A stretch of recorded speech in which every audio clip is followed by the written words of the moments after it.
Alright, I'm out here working on the LT1 build. It's pouring the rain outside.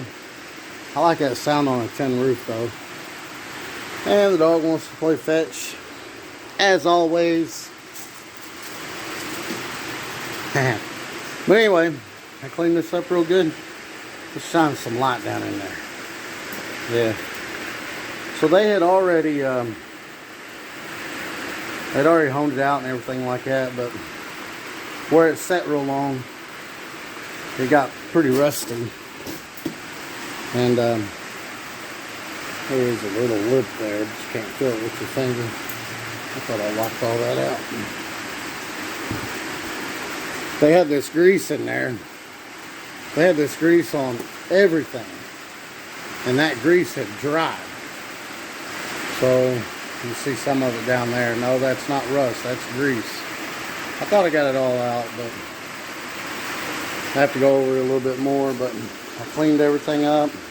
They had grease all over these. They had it on the cam bearings.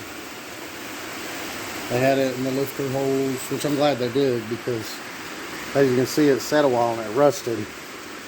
So I'll wire brush that when I get it together and paint it. But right now, I just want to clean everything up and get the crank in.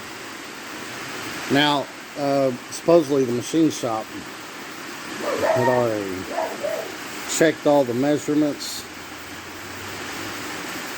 So I'm just going to use some, I'm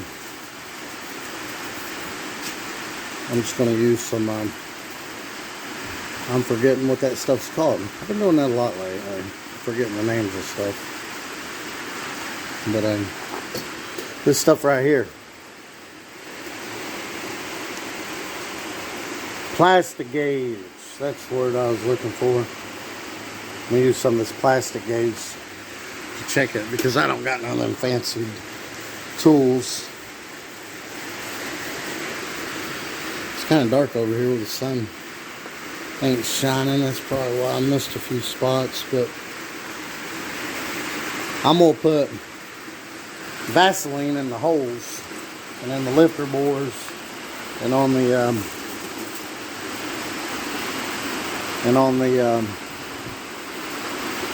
lifter bores, cylinder bores, and the cam bearings. But yeah, I'm gonna flip it over and put some bearings on it, since we got it cleaned up pretty good anyway.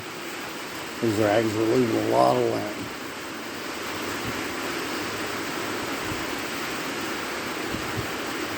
I might just put oil in the cylinder holes, pull everything up, because I might put it all the way together today. But yeah, it was, I don't know if y'all saw in some of my other videos, but the deck on the block was really rusted. And luckily, just a scraper and some mineral spirits, and I was able to get that all cleaned out. But now anytime you clean this stuff out like this, and it's going to be setting a little bit or whatever, make sure to put oil, Vaseline, or grease or something on it, because those cylinders, dang, I still missed a spot. Or is that just a lint? Nope. These cylinders will rust quick, especially the cylinders. But yeah, I'm gonna flip it over and then put the crank in and do some checking. But first, I'm gonna lube the cylinders up, the lifter bores up, and the cam bearings up. I'm gonna put some Vaseline or something down in those. Actually, on the cam bearings, I'm gonna put this stuff. This is what I use to assemble the motors on the rod and main journals and stuff like that. Engine assembly lube. But that's what I use to put the motors together with. But yeah, let's go ahead and put that stuff, the Permatex, on the cam bearings, because we're going to need that for when we put the cam in anyway, and that'll protect it from rust.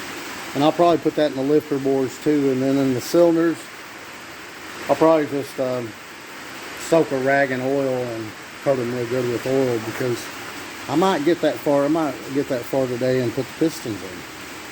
But we'll see. This is what we're doing today, building an LT1. Alright, got the cam bearings all lubed up. Got the lifter bores all lubed up. Now I'm going to take these main caps off. Each main cap. And I'm going to put the bearings in it, and I'm going to put the crank in it, and I'm going to check it with some of that plastic gauge. Now, anytime you take these main caps off, make sure to keep them in order, and make sure you keep the intoriation correct on them, which they've got an arrow that points forward. I don't know if you can see that or not. There's an arrow right there that points forward. And that arrow means towards the front of the motor. And then this one right here, you can just tell the way it's made, which way it goes on. But make sure you keep them in order. So we'll take those off, put the bearings in, and drop the crank in, and plastic gauge it. Now I got all the main caps out. They're all sitting over there. Sometimes if they're bolted in pretty good, you got to give them a little tap with a hammer on the side, break them loose. But now make sure all your surfaces are clean.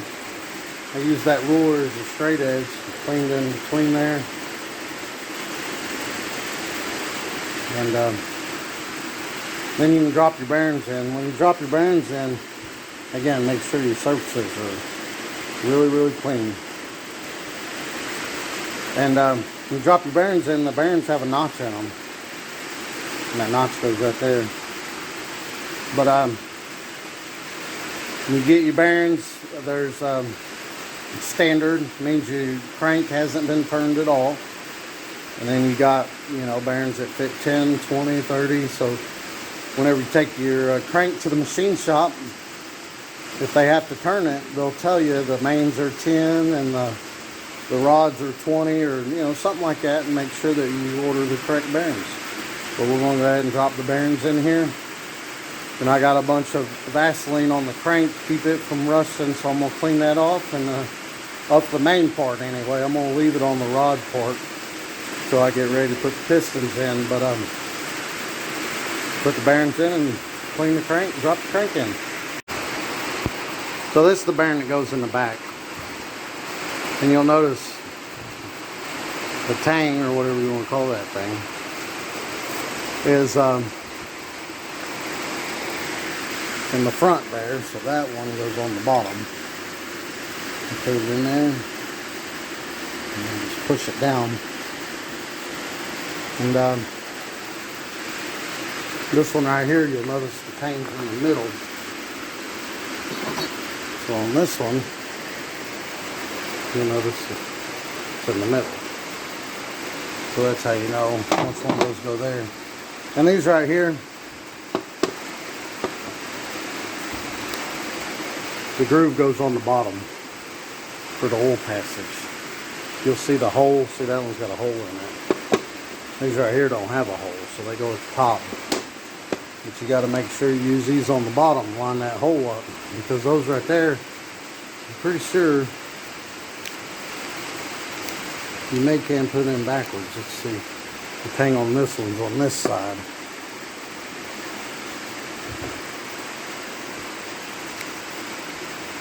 No, you can't, because the tang's on different sides. So, yeah. But anyway, just make sure you line that oil hole up. Make sure that that's the one you're putting on the bottom, is the one with the hole in it. It goes in them holes. But if you line the tangs up, shouldn't be able to mess it up anyway. But I'm going to put all these in. And you put them in dry, so if yours has a bunch of that stuff on there that preserves the bearing, make sure that you wipe all that off. And I've just been using mineral spirits, so You put it on dry on this side. You don't put nothing here, no oil, no nothing. But I'm gonna clean those up. I'm gonna drop all those in. Then when you put the bearings in, you want to make sure you try to get them as even as you can on both sides. These right here pushed right in. I just pushed down on the sides and in the middle. They pop right in. This one right here is a little bit harder to get in, so I just took a block of wood, sat right there, and I hit my hand. I just used my hand. Barely tapped with my hand right there, and then knocked it down in place. So I'm going to go ahead and get the crank, clean it up, and set it in. I'm going to put the bearings on those as I put those on. And then we'll torque it down dry. And then the middle and the two outsides, I'm going to put that plastic gauge. I'm not going to do every single one of them. I'll do the middle and the two outsides. If those measure good, then we're good. Alright, I got the crank dropped in. When you drop that down in there, it's kind of heavy. So make sure you drop it straight down in there, both sides. Try to keep as even with the block as you can as you go down. Especially this side, because it'll get hung up on that big bearing. So yeah, I clean the mains. We're just going to put some plastic gauge on a few of these. We're not going to turn it over. And I'm just going to torque it down. And I made sure my holes are already good and clean. So I'll clean up my bolt threads real good. Also, when messing with these bearings, make sure not to nick anything. That's a very important area right there. And those shiny areas, they're all very important. And if you ding it, you will mess it up. But you'll notice somebody already put standard on that crank. And if you look real close here, I don't know if it'll let you see it or not. But at the end of the bearing, I have the size on it too. This one says STD, sexually transmitted disease. No, STD means standard. But yeah, I'm gonna lay the plastic gauge on this one, and that one. I'm gonna clean the caps and the bolts. Put lube on the end of the bolts. Put the bearing in, and put them all in, and I'm gonna torque them down in 3 waves. But I'm gonna go ahead and do that now, and then we'll see what the thickness of the plastic gauge is on them for our clearance. Alright, I got all these torqued down. What I did was hand tighten, then I made a pass at 40, and then I made a pass at 75, which 75 is where you're supposed to be at. And the torque sequence I used was I did these, the middle one first. I came here, here, here, and then here. Each wave, that's where I did it. Now when you initially tighten these up, it helps if you tighten them up kind of even. Barely tighten that one down till it kind of hits, and then start tightening this one up. Because if it gets catty corner, it gets kind of a little wonky. But yeah, now we'll take them off and see what our plastic gauge says. Oh, also these bolts, they're 5/8, but you gotta have a pretty good sized deep well to go over these for the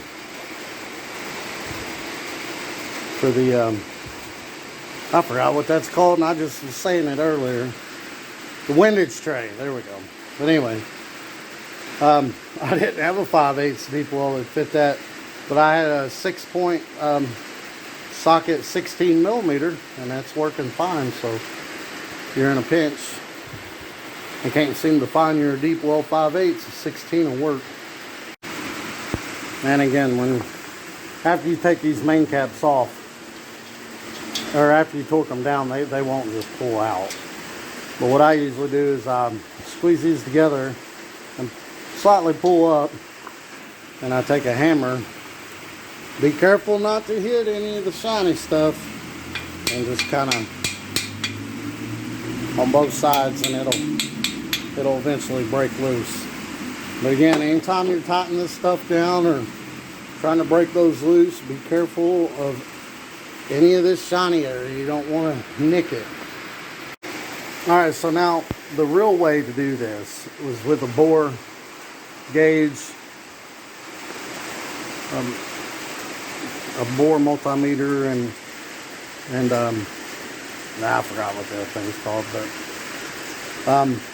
you measure this, and then you measure with the bore diameter, and you should have, what I understand, right at 3 thousandths.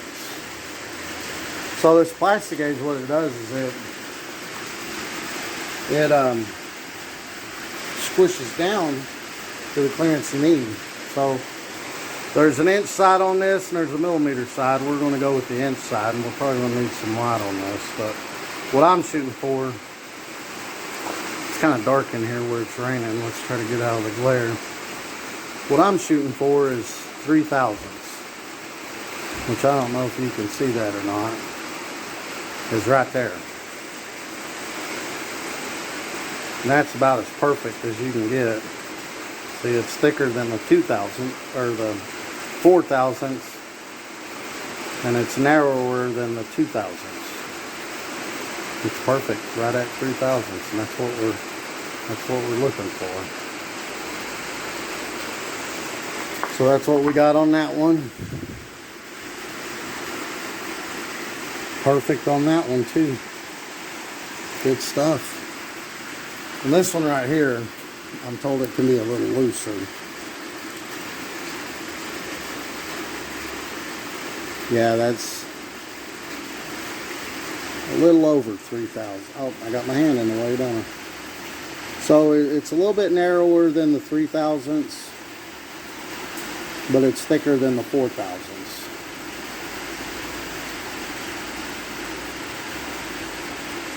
So I'm gonna call that good.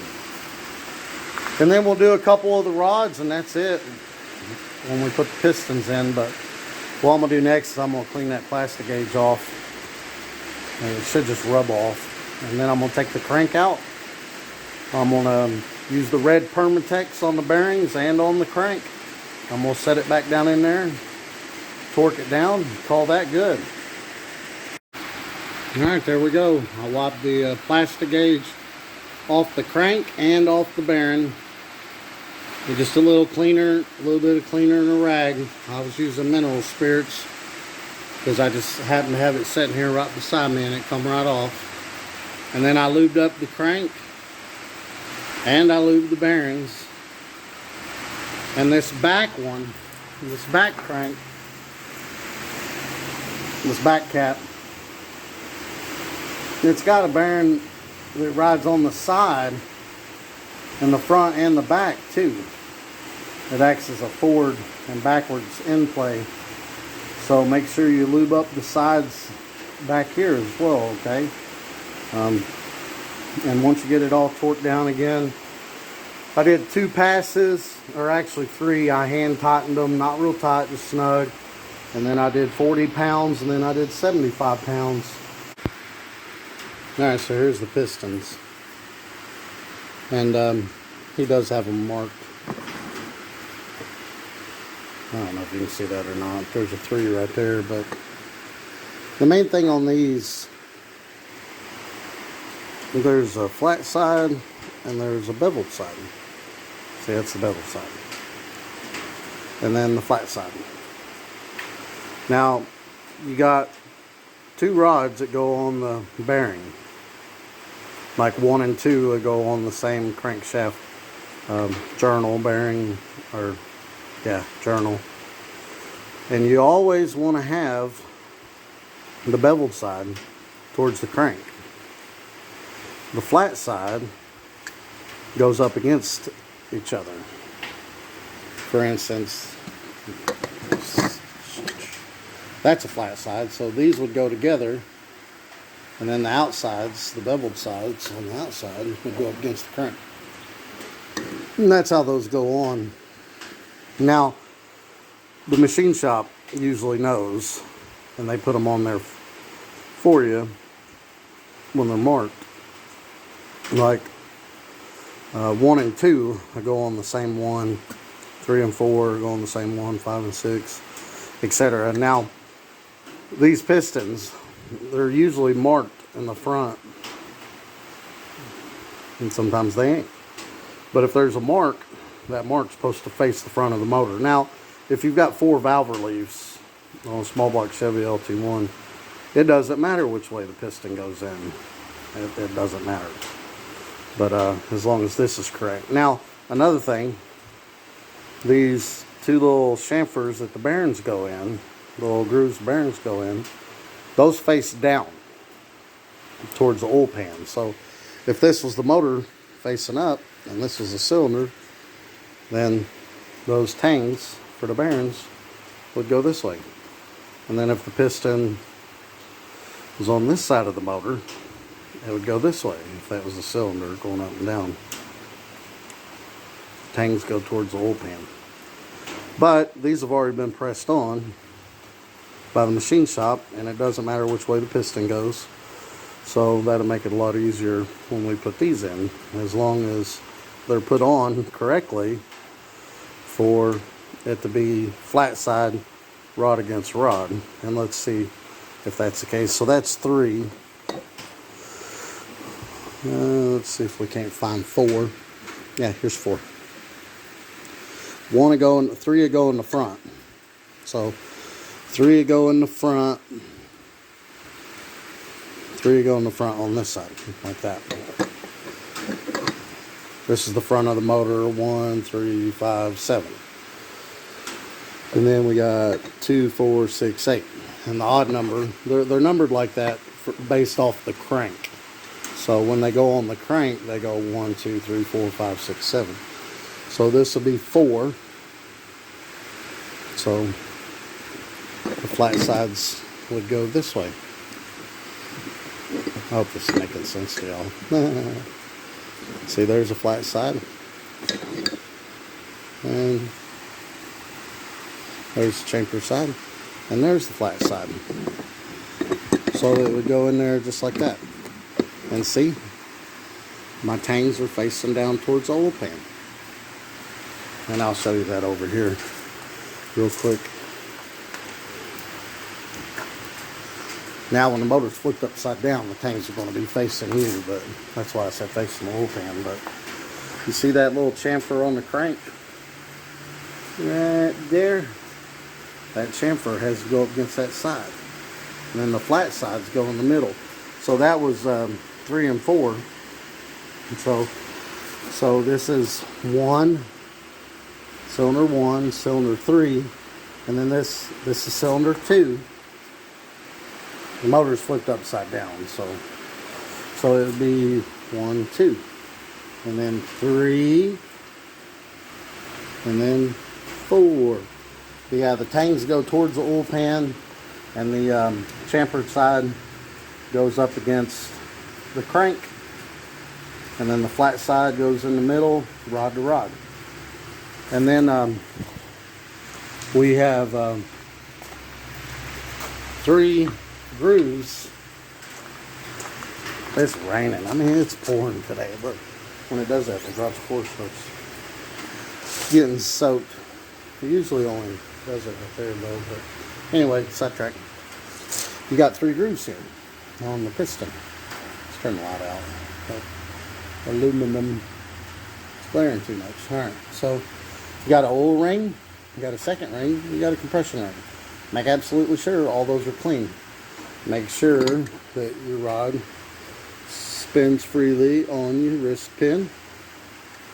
And these rings, the way they go in is you put the bottom one in first. They come, you put them on through the top. And they have this little ring expander tool that helps a lot, but I don't have one. You want to try not to scratch the side of the piston when you put those on, but you want to make sure that your rings match the diameter of your pistons. These are standard bore pistons, so it's a 4-inch piston.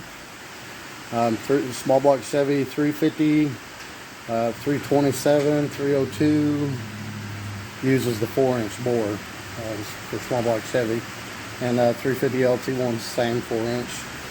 And you want to make sure that you get standard size rings. Now usually these rings are marked. This one ain't. Well, yeah, I think they are. We'll check in a minute. But if they're marked with a dot or something, writing or whatever, that's supposed to go up. Now, if they're not marked, then I don't think it really matters. And you can read the directions. Some of them even have a beveled side, etc. And they'll tell you which side's supposed to go up. So make sure that you read the directions for the rings that you have. Another thing that we're going to check first, these should be okay. But you don't have to check these. The oil ring, the bottom oil ring, you don't have to check that. But the number 2 ring and the number 1 ring, you need to check those in your cylinder for your ring gap. So, and I forget what the ring gap is, but what you do is, actually I'll show you that here in a minute. We'll take a ring out of the package and we'll check that. We'll take one number 2 ring. We're not going to check all of them if a couple of them are in spec, but we'll go ahead and we'll check a number 2 ring and a couple of number 1 rings. And I'll show you how to check the ring gap on those. You can just use a filler gauge. That's what I do. Now, if you're running nitrous or a power adder or something like that, your ring gaps have to be opened up. And it doesn't, and you probably want to run a ring that's going to be compatible with your power adder. But you definitely need to open your ring gaps on power adders, because what happens is it creates so much heat on these pistons that the ring gaps will actually butt together, and then they'll make the ring bow up or bow down, whichever way. And when it does, it pops the top right off the piston. When it butts together, so much heat, it expands, butts together, and it bows the ring, and the ring pops the piston, pops the top right off the piston. And that's usually the number 1 failure of a motor on a power adder. It's the ring gaps butting together. And then you got detonation, which can happen as well if your timing is off, and that just busts the piston all to pieces when that happens. But that's just pure detonation. Is when the piston comes up and the spark and the air fuel mixture and the spark fire before it gets all the way up, and it tries to shove the piston back down into the cylinder. So you got your motor going 7,000 RPM or whatever, 6,000, 5,000, whatever RPM you're at, and it detonates. It tries to push the piston back the other way. And when it does that, bad things happen to the piston. And if you've never heard it before, it sounds like a bunch of rocks rattling in a can. If you had a bunch of rocks in a can, a metal can, like say an old Maxwell coffee can, and you shook it up, and that's what it sounds like, a bunch of rocks rattling in a metal can. But let me take some of these rings out, and then we'll look at some of the ring gaps, because I do need to check that on these.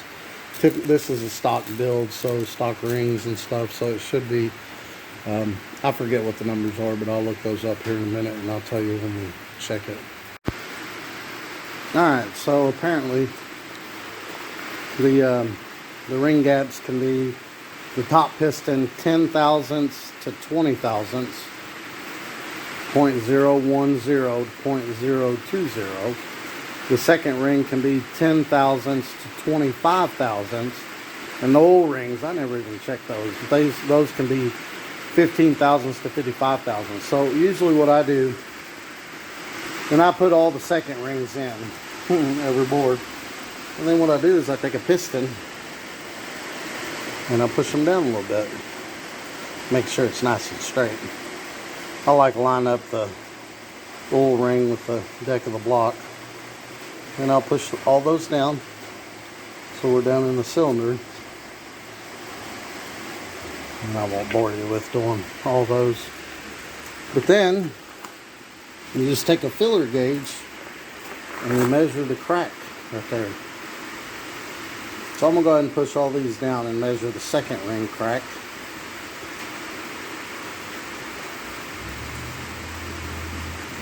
Surface rust, and I'll measure that crack on all of them. and see just with a filler gauge and see what we come up with. And then I'll do the top ring. Yeah, that's how I measure those. Alright, checked them all and they're all 18 to 20. This one's 20. The rest of them are right around 18. So that gets us in our 10 to 25 thousandths. So we're gonna call that good. You can do a go, no go. I had a 10 and a 15. So I just checked 10 goes and 25 don't go. But some of them I actually did go all the way with, and they were 18 to 20. That's 20 right there. And then here's 25 and it don't go. It almost goes.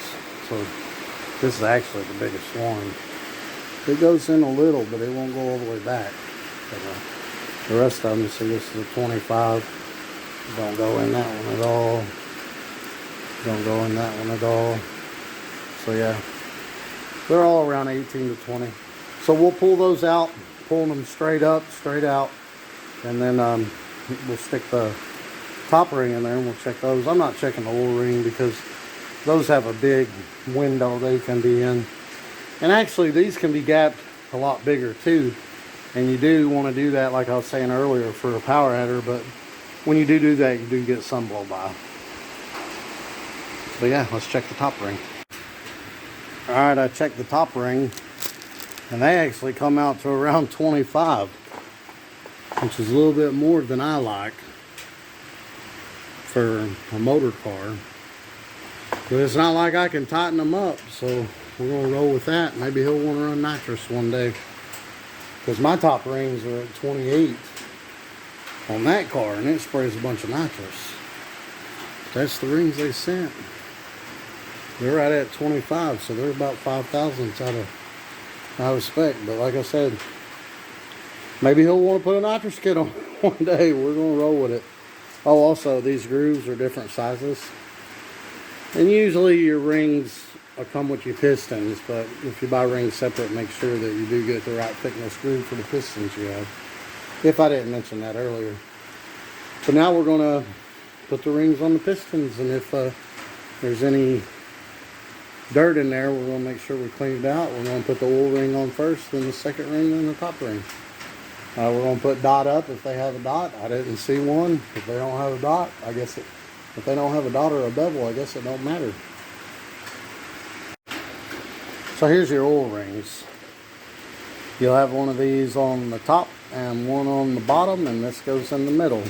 And try not to line up any of your grooves on any of your rings. None of the grooves you want lined up on any of them, especially the top and middle ring. You definitely want to make sure those are on different sides or apart from each other. You don't want, if you line all those up, if you line every single one of them up, you're going to have a lot of blow by. And also another thing, if you ever build a stroker motor, like my 383, the pinhole, the wrist pinhole came up into the oil ring. So they give you a real sturdy bottom ring to put on those. So if you ever run into that problem where you're like, where's this big ring go? So they'll get you, you'll have a sturdy ring, because this bottom shelf won't be here at the wrist pin. So they give you that sturdier ring to act as the shelf for the bottom of the oil ring. Because, I mean, this will be gone. But, yeah, we'll go ahead and start putting these in again. If they have a dot, put the dot up. If they don't have a dot, I guess it don't matter. So there's the oil ring on that piston. So when you put these oil rings on, this one goes on first. Oh, I'm caught up. But anyway, let me get one out of here. They're all looped around each other. Look at that. Oh, this bottom one ain't. But anyway, so I don't know if you can see it or not. There's a little shelf on the back of these. Right there where my thumb's at. My phone don't like to focus. Anyway, there's a little shelf on the back of it. There it is. See it now? Yeah. So this ring goes on, these two rings on the top and bottom, they go on last because they go up against that shelf and push it back and hold it on, which kind of makes it all one ring once you get it all together. But again, stagger your openings on all three of these, and yeah, you just snake it over the top. Now these rings are really easy to put on. I mean, they're really flexible. These, the top one especially, it's not that flexible. And you need to put it on without scratching the side of the piston. So usually what I do is, which I can't do this with two hands, I have to do this with two hands. I'll put one end in the groove, oh, and I'm messing up the camera, and then I'll snake it around. And then I'll grab this end and pull it, and then pull it down and put it in place. I wish I could, there's no way to do this while I'm holding the camera, so I wish I could show y'all how I do it. But again, I just put it in the groove, I snake it around, and then once I get to the end, I pull hard on the end and snap it in place. And again, if they're marked, the dot goes up. And the instructions will tell you, some of these rings will even be beveled. And they'll tell you bevel side up or whatever. Just make sure you read the instructions for the rings you get. And even the aftermarket rings that you want to use for like power adders and stuff like that, they'll even tell you the ring gaps that you should run per the boost or nitrous or whatever you're adding. And to open up the ring gaps, you just, what I did was I just took one of them straight files and I held this down on the file, and I took my other hand and moved the file up and down until I got the ring gap I needed. But they make a tool for that, and it makes it a lot easier. But I'm gonna go ahead and put all the rings on all these pistons. Alright, I got all the rings on the pistons. So what I did was the bottom one I would put, well, the oil ring, I'd put one in this corner, one opening in this corner, and then one on the corner on the back side, and then the second ring I put here, and then the top ring I put over there, the same spot. So got them all separated. Just make sure you put them in the ring compressor, that you still got that orientation. Now it's tricky on these oil rings because sometimes that top and bottom ring will want to go past that ledge on the oil ring. So when you get those in, it should all move together like that. It should all move together. Just make sure that your oil ring, it likes to jump over itself when you're putting these on, and sometimes when you're putting the bottom one on, or whichever one you put on first, it'll try to go past that ledge. So make sure you get all that on there right and everything moves together. Make sure you got good play in your rods and stuff. And then we'll need to clean out the rod holes and put the bearings on those, and then fully punch them through. And we're going to put oil. We're going to drench these pistons in oil before we put them in the ring compressor, compress them, and we're going to knock them into the bores. But that's going to be another day because it's dark outside and it's raining really hard and it's starting to get cold. So we'll just make this part one, and then when we put the pistons and stuff in, we'll make that part two.